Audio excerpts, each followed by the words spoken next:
Allahumma salli wassalim ala. Kata Allah, lihat baik-baik.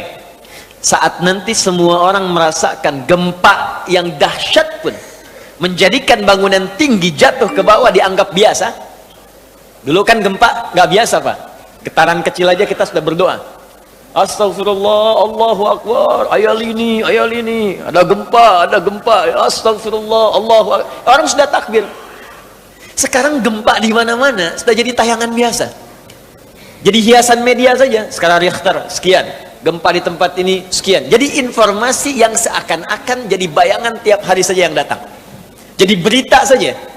Kata Allah, kalau nanti gempa dahsyat pun sudah tidak dianggap dan hanya sekedar berita lewat saja, maka aku akan turunkan satu gempa yang menjadikan bukan yang tinggi turun ke bawah, tapi yang di bawah naik ke atas semua.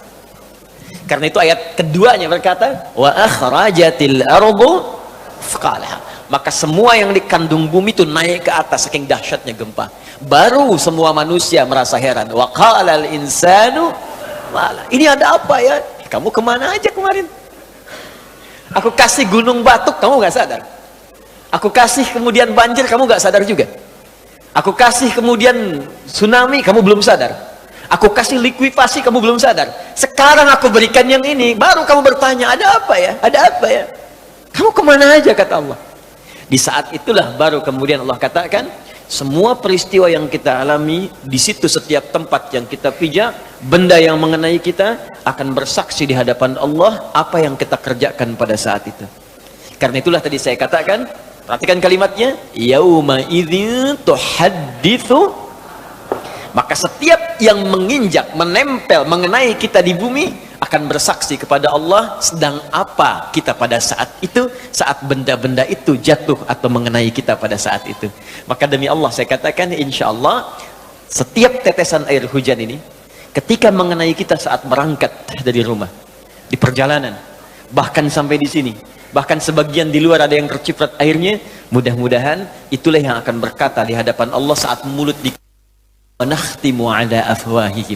Saat itulah dia akan berkata, ya Allah, saya menjadi saksi bagi si fulan di hari A jam sekian, saat yang lain mengejar dunia dan rileks dalam urusan dunianya, ada yang liburan, ada yang refreshing, ada yang datang kemana, si fulan ini aku kenai saat dia ingin mendekat dan berubah menjadi lebih baik di hadapanmu, datang ke Nurul Hidayah untuk mengaji.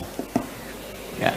Mudah-mudahan satu saat kita akan dapatkan itu semua sesuai janji Nabi di hadis riwayat Ibnu Majah nomor hadis 233, rawinya sahabat Abu Darda radhiyallahu taala anhu. Qala Rasulullah sallallahu alaihi wasallam, man salaka tariqan yaltamisu fihi ilma sahhalallahu lahu tariqan ilal jannah.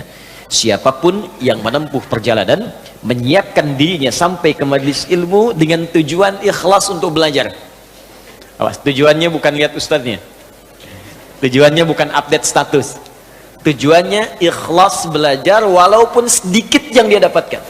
Maka semua yang ia alami dalam perjalanannya akan Allah tuliskan lewat malaikatnya itu untuk meringankan langkah dia ke surga kelak. Itu janji Nabi dalam hadis riwayat Ibnu Majah nomor hadis 233, rawinya sahabat Abu Darda radhiyallahu taala anhu.